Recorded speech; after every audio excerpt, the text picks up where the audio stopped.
Yo, what's up guys? Good morning.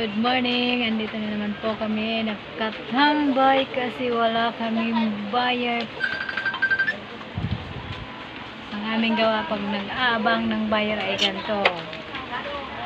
May nagugupit ng bigote. Oh. Yan ang gawa namin dito pag wala kaming buyer. Kala mo may bigote.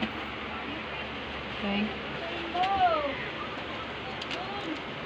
Tambay-tambay na naman dahil wala kaming bayar. Araw tayo ng Lunes, pecha 23. 23 na? 4 na? Mali. Ulit. Ulit daw, mali. Ano sabi mo? Ay! Gumiti siya guys. Ang cute, ang bata. Isa pa nga. Yeah! O, diba na?